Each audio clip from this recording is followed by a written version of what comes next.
저희들 지난주에 나누었던 말씀 먼저 잠깐 나누겠습니다. 우리의 시간표는 세상이 아닌 주님의 시간표입니다. 지금이 인생의 절정기라고 그랬죠. 황금기라고 했습니다. 과거가 아니에요. 현재입니다. 어제보다 오늘이 황금기고요. 내일이 황금기입니다. 매일매일 믿음이 더욱더 그리스도 안에서 자라나길 소망합니다.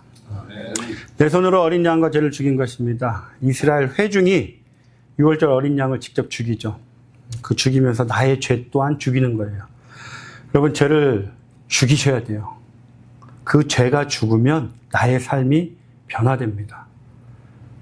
죄와의 거리가 멀게 돼요. 죽음과의 거리가 멀게 돼요. 그러면 우리의 삶은 자연스럽게 그리스도께 가깝게 갑니다. 그럴 때 우리의 삶이 변화됩니다. 변화되시길 소망합니다. 고난은 좋은 소식과 함께 할 때 이길 수 있습니다. 쓴 나물 먹죠. 쓰다.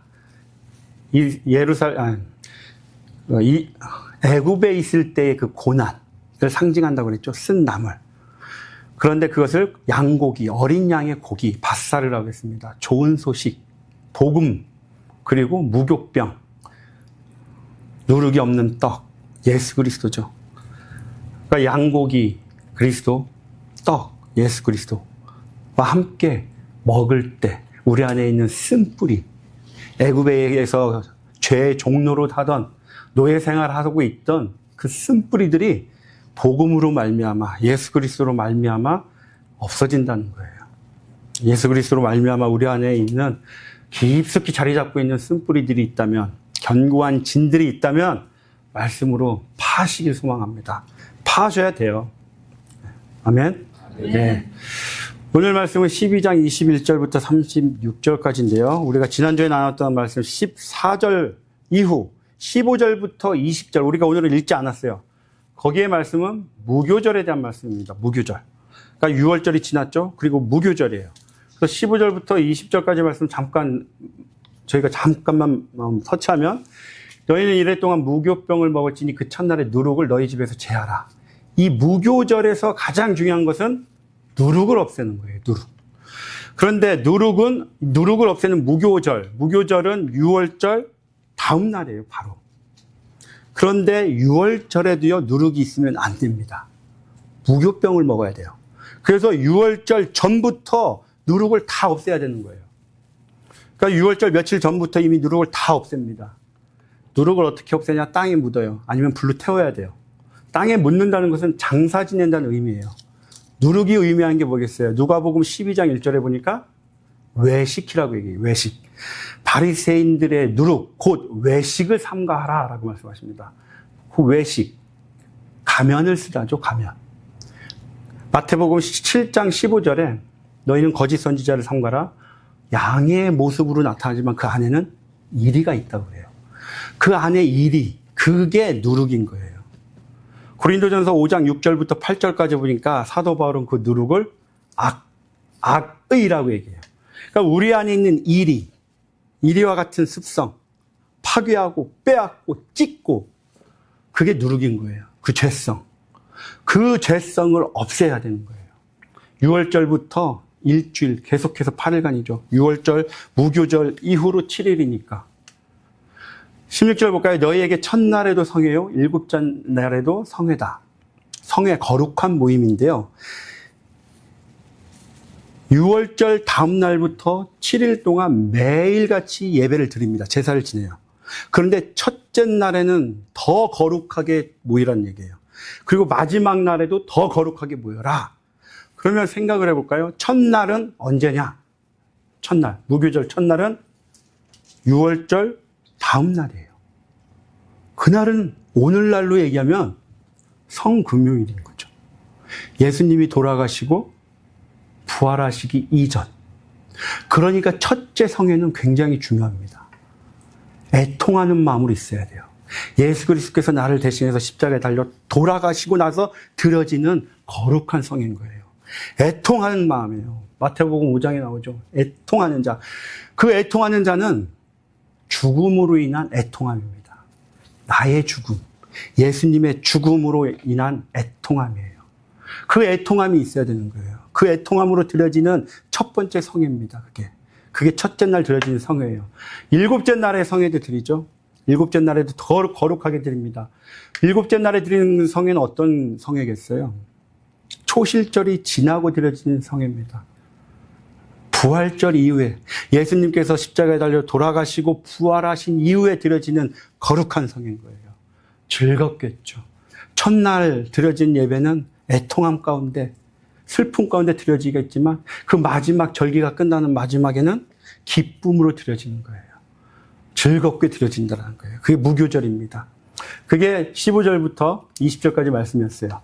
오늘 21절부터 다시 6월절이 이제 시작됩니다. 본격적으로 애굽에서 6월절이 시작돼요.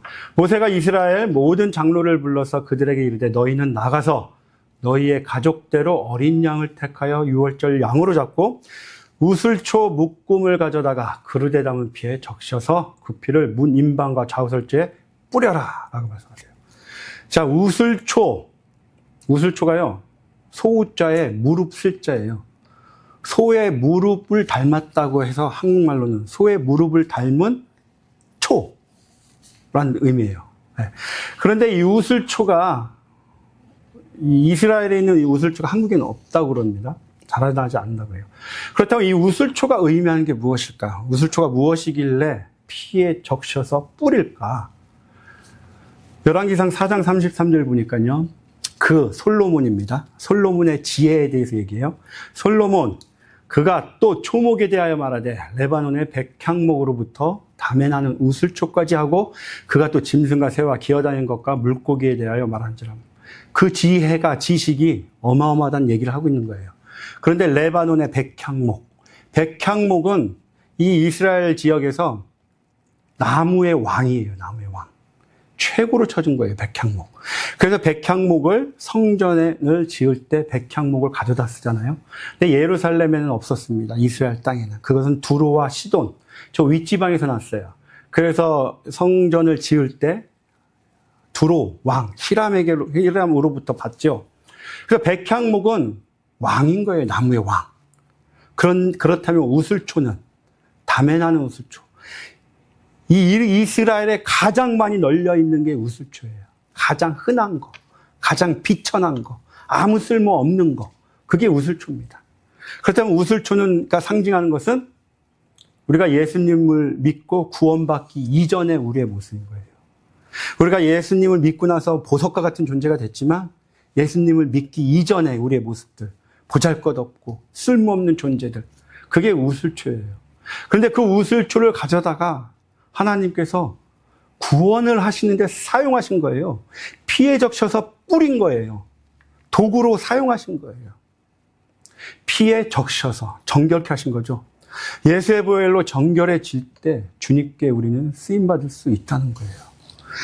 예수의 보혈로 정결해지다. 그것은 에베소 5장 26절 말씀처럼 말씀으로 깨끗하게 되는 거예요. 정결하게 되다, 깨끗하게 되다. 말씀으로 말미암아 깨끗하게 될 때 하나님께서 우리를 쓰십니다. 디모데후서 2장 21절 볼까요? 누구든지 이런 것에서 자기를 깨끗하게 하면 귀히 쓰는 그릇이 되어 거룩하고 주인의 쓰심에 합당하며 모든 선한 일에 준비함이 되리라. 우리가 깨끗하게 될 때 주님이 쓰신다는 거예요. 여러분 생각을 해보세요. 설거지 하는 그릇 쓰시나요? 깨끗하게 설거지를 해야 쓰잖아요. 그 더러운 그릇은 쓰지 못합니다. 깨끗하게 설거지가 돼야 돼요. 깨끗하게 말씀으로 씻어야 돼요. 물로 씻어 말씀으로 깨끗하게 하사. 말씀으로 씻어야 돼요, 저희는. 예수 그리스도의 보혈로 씻어야 돼요. 그래서 날마다 씻어야 돼요. 사도 바울의 고백과 같이 날마다 말씀으로 씻으시기 바랍니다. 그럴 때 주님께서 저희를 사용하시는 거예요. 우리의 삶의 목적이 무엇인가요? 주님께 쓰임받는 거예요. 그게 가장 큰 행복 아닙니까? 쓰임받으시기 소망합니다. 22절 계속해서 좌우설주에 뿌리고 아침까지 한 사람도 자기 집 문 밖에 나가지 말라. 뿌렸어요. 문설주. 그 양쪽 기둥과 상인방의 문설주에 뿌렸어요. 그 얘기는 무슨 의미냐면 문에 뿌렸다는 얘기예요. 문에도 뿌렸다는 얘기예요. 문. 23절에 나옵니다. 문을 지나가잖아요. 하나님께서. 그렇다면 문은 성경에서 아시죠? 문이 의미하는 게 요한복음 10장 7절에 예수님께서 나는 양의 문이라.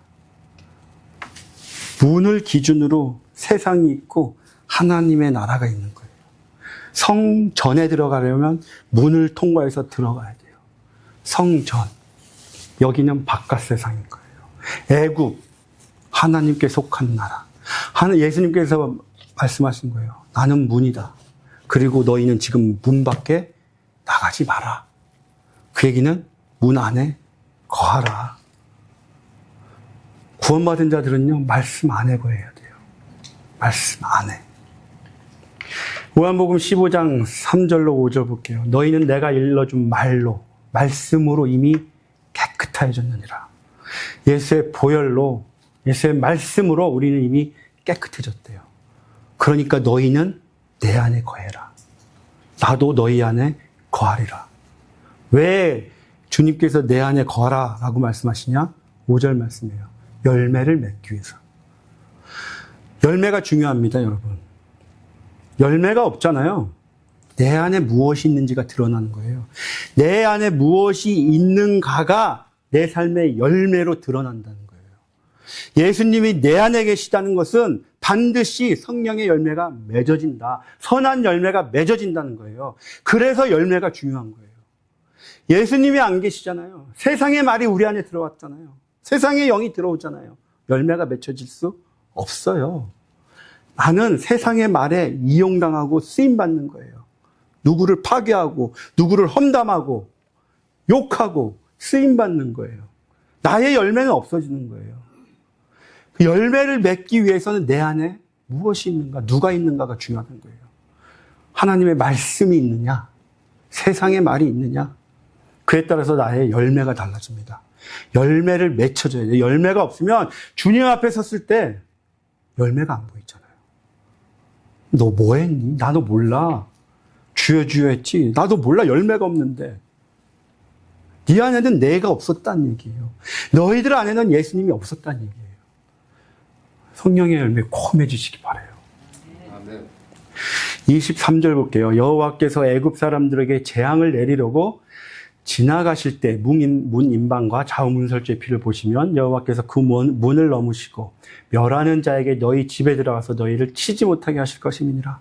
그럼 23절을 읽으시고요. 묵상을 해보세요. 23절을 읽으시면 주제가 보입니다. 어떤 주제가 보여요. 요한계시록의 주제예요. 23절의 말씀을 깊이 묵상해 보면 보세요. 11장 4절에 보잖아요. 11장 4절에 모세가 바로에게 이르되 여호와께서 이와 같이 말씀하시기를 밤중에 내가 애굽 가운데로 들어가리라. 여호와 하나님이요 애굽 가운데 내려오신대요. 12장 12절도 볼까요? 내가 그 밤에 애굽 땅에 두루다니며 사람이나 짐승을 막론하고 애굽 땅에 있는 모든 처음 난 것을 다치고 애굽의 모든 신을 내가 심판하리라. 나는 여호와라. 직접 내려오셔서 심판을 하시겠대요. 그런데 오늘 23절의 말씀을 보니까 여호와 하나님께서 내려오시긴 내려오시는데 혼자 내려오시지 않죠. 멸하는 자, 천사와 함께 내려오십니다. 지금이 종말의 때죠. 지금 예수님께서는요, 7인, 7나팔, 7대접 지금 심판을 하고 계세요. 그리고 예수님이 재림하실 때 반드시 직접 내려오세요. 직접 내려오시는데 어떻게 내려오시냐? 지금 여호와 하나님처럼 혼자 안 내려오십니다. 데살로니가전서 4장 16절 보세요. 주께서 호령과 천사들의 소리와 하나님의 나팔 소리로 친히 하늘로부터 강림하시리니 그리스도 안에서 죽은 자들이 먼저 일어나고 천사들과 같이 내려오신대요. 그런데 천사들과 같이 내려오지만 예수님으로부터 인침을 받은 자들은 구원을 받더라. 오늘 출애굽기 말씀처럼 문지방에 의해서 어린 양의 피가 있는 자들, 보혈이 있는 집은 구원을 받더라. 똑같은 말씀인 거예요. 그래서 문에 뿌려진 어린 양의 보혈로 구원을 받듯이 예수님의 재림 때 인침을 받은 자들은 구원을 받아요. 요한계시록 14장 1절에 우리가 나누었었죠. 이마에 인침을 받는데 예수의 이름과 그 아버지의 이름이 인침을 받아 있대요. 그게 무슨 의미인지 아세요? 여기에 십자가가 있다는 의미도 있지만 이마에 있다는 것은요, 우리의 머리가 누구냐는 거예요, 여러분. 계시록에 보세요. 목베인 자라고 합니다. 목베인 자. 목 베었다는 것은 나의 머리가 예수님이란 얘기예요. 머리에 인침을 받았다가 나의 머리가 예수님인 자예요. 그게 인침받는 거예요. 그럼 나의 머리가 나냐? 예수님이냐? 예수님이 여러분의 머리가 되셔야 돼요. 그게 인침을 받는 거예요. 예수님이 나의 주인이시잖아요. 그럼 우린 종이잖아요. 예수님이 하라는 대로 따라 살면 되는 거예요. 그게 인침을 받는 거예요. 예수님이 재림하실 때 우리를 이렇게 보십니다. 예수님이 우리 머리에 계시는지 안 계시는지 보시는 거예요. 예수님이 여러분의 머리가 되시길 소망합니다. 그게 인침을 받는 거예요. 인침 받으시길 소망합니다. 네, 너희는 이 일을 규례로 삼아 너희와 너희 자손이 영원히 지킬 것이니 너희는 여호와께서 허락하신 대로 너희에게 주시는 땅에 이를 때 이 예식을 지킬 것이라. 이 예식, 6월절 예식이죠. 6월절 예식을 지키는데 언제 지키냐? 너희에게 주시는 땅에 이를 때. 너희에게 주시는 땅은 먼저 첫 번째는 광야가 될 수도 있고요. 그리고 궁극적으로 가나안 땅이 되겠죠. 그렇다면 하나님께서 너희에게 주신 땅, 광야가 되었건 가나안 땅이 되었건 그 땅에 이르기 위해서는 먼저 홍해를 건너야 돼요. 홍해를 건넌다는 것은 우리가 고린도전서 10장 말씀처럼 세례를 받는 거죠. 침례를 받는 거예요. 세례를 받은 후에 세례는 무엇인가요? 우리가 주님과 결혼했습니다. 나는 주님과 결혼한 자입니다. 주님이 나의 신랑이십니다. 라고 고백되는 거잖아요. 물론 세례로 우리가 구원을 받지 않지만 나의 신앙인 고백이 되는 거예요. 주님이 나의 주인이십니다. 나는 주님의 신부입니다. 그러기 때문에 홍해를 건넜다. 너희에게 주신 땅에 이른다는 것은 세례를 받고 예수님을 나의 구주로 영접했다는 거예요. 그 자들은 예식을 지키라고 하는 거예요. 예수 믿은 자들의 삶은 예식을 지키는 삶이에요. 그런데 이 예식이 어떤 단어냐? 예식이 무엇이냐면요. 창세기 2장에 나옵니다. 똑같은 단어가. 창세기 2장 5절과 15절이에요. 여호와 하나님이 땅에 비를 내리지 아니하셨고 땅을 갈 사람도 없었으므로 이 갈다란 단어입니다. 들에는 초목이 아직 없었고 밭에는 채소가 나지 아니하였으며 15절에 여호와 하나님이 그 사람을 이끌어 에덴 동산에 두어 그것을 경작하며 지키게 하다. 경작하다예요. 땅을 갈고 경작하다. 그게 예식이란 단어입니다. 경작하다, 예배드리라는 거였다고 그랬죠. 그래서 아담의 역할은 에덴 동산의 제사장으로 임명이 되고 제사 지내는 역할이었어요. 제사장의 역할이었던 거죠. 그러니까 지금 그 땅에 가서는 예배를 드리라는 거예요. 로마서 12장 1절 말씀처럼 너희 몸을 영적 예배로 드려라. 산제물로 드려라. 그 말씀이죠. 예수 믿은 의 삶 자체가 예배가 되어야 한다는 거예요. 예배를 통해서 예수님이 드러나라고 말씀하십니다. 예배의 주인은 예수님이시잖아요. 우리의 삶의 주인으로서 예수님이 드러나라. 왜? 예수님을 믿으니까 예수님이 나의 주인이라고, 나의 구원자라고 여러분이 드러나지 말라는 거예요. 여러분의 영향력이 드러나지 말라고 하시는 거예요. 오직 예수님만 드러나시길 소망합니다. 네. 너희는 이르기를 이는 여호와의 유월절 제사라. 여호와께서 애굽 사람에게 재앙을 내리실 때 애굽에 있는 이스라엘 자손의 집을 넘사 우리의 집을 구원하셨느니라 하며 백성이 머리 숙여 경배하니라. 이스라엘 자손이 물러가서 그대로 행하되 여호와께서 모세와 아론에게 명령하신 대로 행하니라. 29절 밤중에 여호와께서 애굽 땅에서 모든 처음 난 것 곧 왕이 앉은 바로의 장자로부터 옥에 갇힌 사람의 장자까지와 가축의 처음 난 것을 다 치시네. 자, 밤중에 내려오셨어요. 30절에도 그 밤에라고 말씀하시죠. 31절에서도 밤에라고 얘기를 합니다. 밤중에 밤에 계속 말씀하세요. 우리가 금요일날 성경 공부했을 때 기억하시나요? 낮은 무엇인지 낮. 요한복음 9장에 올게요. 때가 아직 낮임에 나를 보내신 이의 일을 우리가 하여하리라. 밤이 오리니 그때는 아무도 일할 수 없느니라. 내가 세상에 있는 동안에는 세상의 빛이로다. 예수님이 계시는 동안이 낮이에요, 낮. 그 얘기는 우리는 지금 예수님과 함께하고 있잖아요. 우리의 삶은 낮의 인생을 살고 있는 거예요. 우리가 자는 것 같지만 예수님이 우리 안에 계시면 우리는 다 낮의 인생인 거예요. 그렇다면 예수님이 없는 인생들은 밤의 인생을 살고 있는 거예요. 그 밤중에라는 것은 예수님이 없는 인생들, 그들이 살고 있는 시간을 얘기해요. 그 밤중에 애굽 땅입니다. 애굽 땅. 특별히 밝히죠.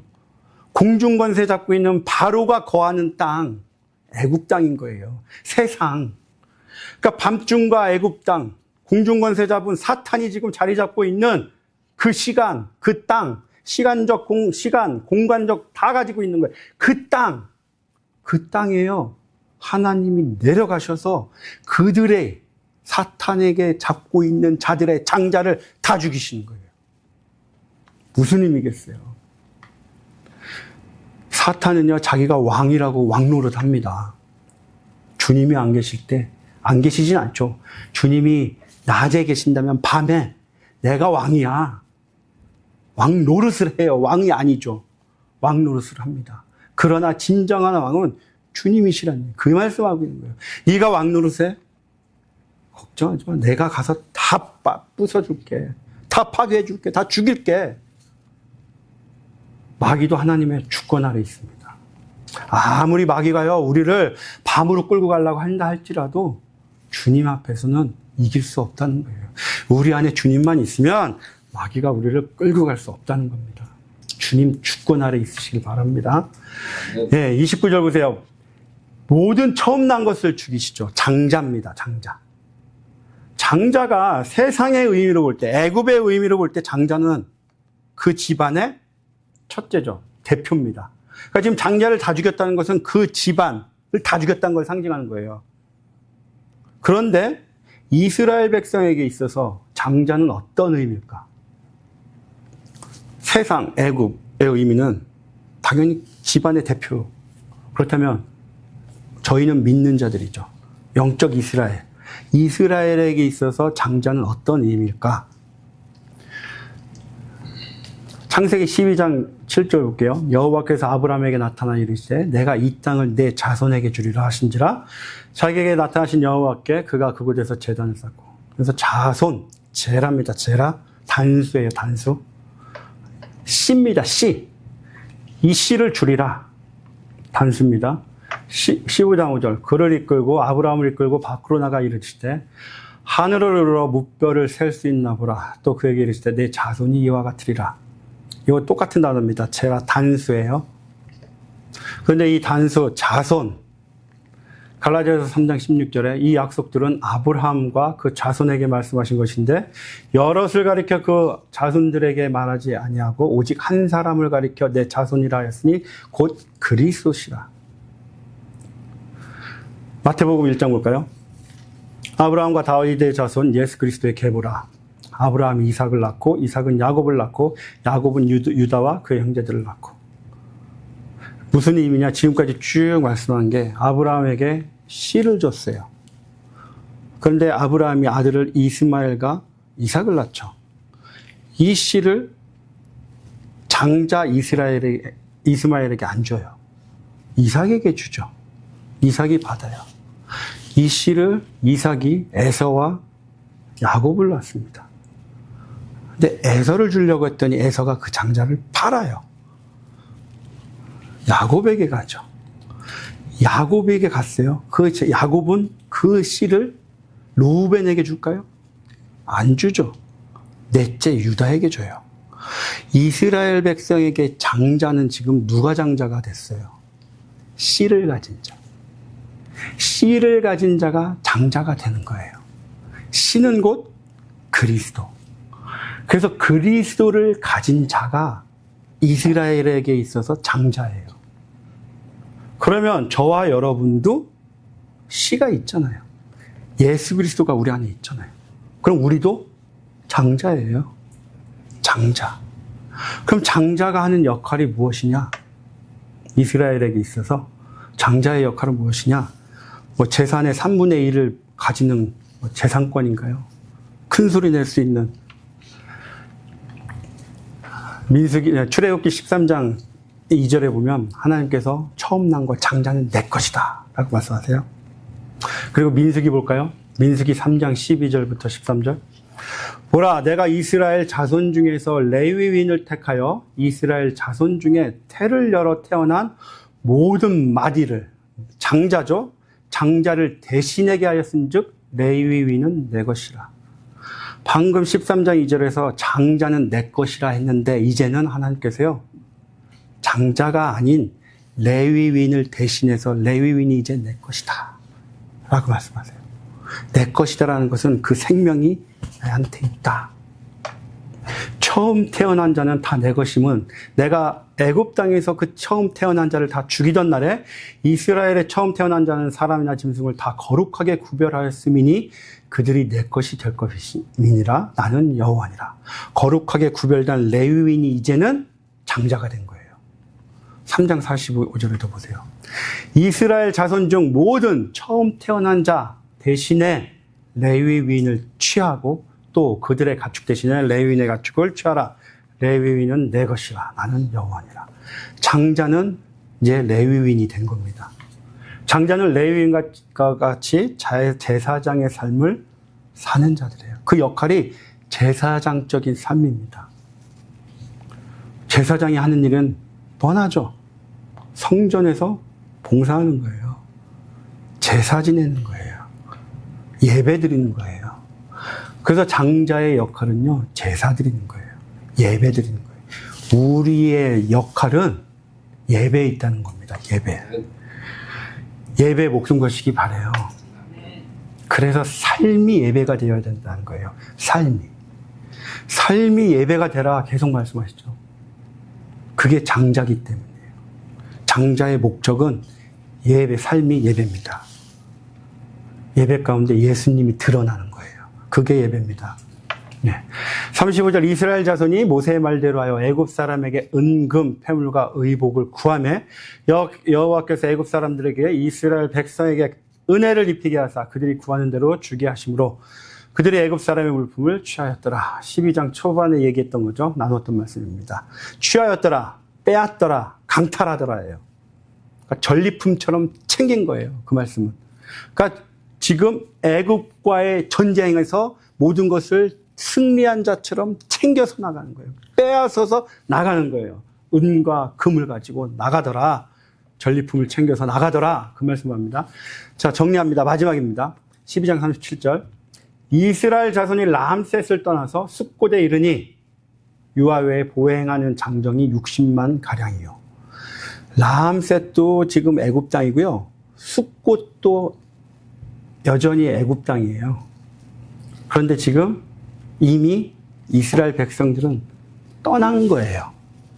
자기네가 있던 고센 땅을 떠나고 람셋을 떠난 거예요. 출애굽을 시작을 한 거예요. 그리고 처음 간 곳이 숫곳입니다. 람셋이란 뜻은 뭐냐면, 라가요, 애굽의 태양신 이름이에요. 애굽의 태양신. 첫째 되는 신이었어요. 그 태양신이 그들을 낳았다. 그 얘기예요. 라가 그들을 낳았다. 람셋. 숫곳. 숫곳의 의미는 뭐냐면 어원이 있습니다. 어원. 출애굽기 25장 20절에 그룹들은 그 날개를 높이 펴서 언약궤입니다. 언약궤에 있는 증거 속죄소예요. 그룹들은 그 날개를 높이 펴서 그 날개로 속죄소를 덮으며 그 얼굴을 서로 대하여 속죄소를 향하게 하고, 숫곳은요 덮다란 뜻이에요. 덮다. 속죄소, 시은좌, 예수 그리스도의 보혈이 있는 그 속죄소를 덮다예요.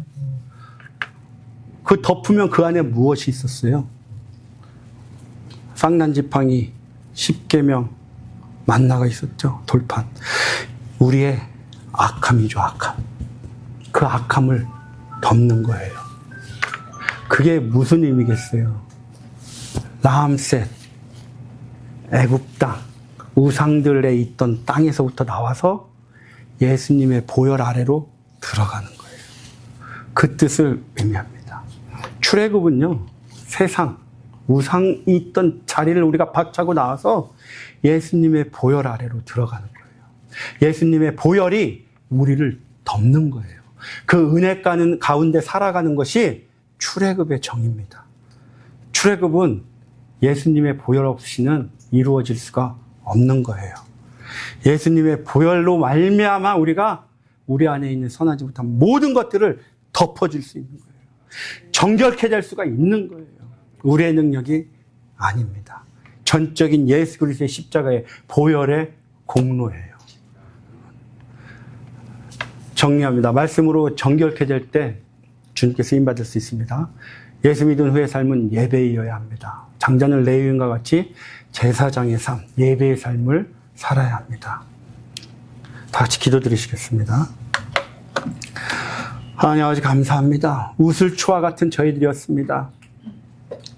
예수님 없이 아무 쓸모없는, 보잘것없는 그런 존재들이었습니다. 그러나 예수 그리스도의 십자가의 보혈로 말미암아 저희들이 보배가 되었습니다. 예수님이 저희 그릇 안에 계시기 때문에 저희들이 보배가 되었습니다. 저희 안에 있는 그 보배를 드러내게 하여 주시옵소서. 저희 그릇이 깨끗게 하여 주시옵소서. 그 깨끗함을 통해서 예수 그리스도를 증거하는 자의 삶이 될 수 있도록, 우리의 삶이 날마다 예배가 될 수 있도록 축복하여 주시옵소서. 예배를 통해서 오직 예수님만 드러나게 하여 주시옵소서. 예수 그리스도의 십자가의 사랑만 드러나게 하여 주시옵고, 예수 그리스도의 십자가의 복음만 드러나게 하여 주시옵소서. 내가 드러나지 않게 하여 주시옵소서. 우리들은 잘난 게 하나도 없습니다. 우리 안에는 악한 것들만 있습니다. 정하지 못한 것들만 있습니다. 그것이 드러나지 않게 하여 주시고, 정하신 사랑이신 보배이신 예수님만 드러내는 귀한 자의 삶이 될 수 있도록 우리 모두를 축복하여 주시옵소서. 감사드리며 예수님의 이름으로 기도드렸습니다. 아멘. 다 같이 일어나시죠.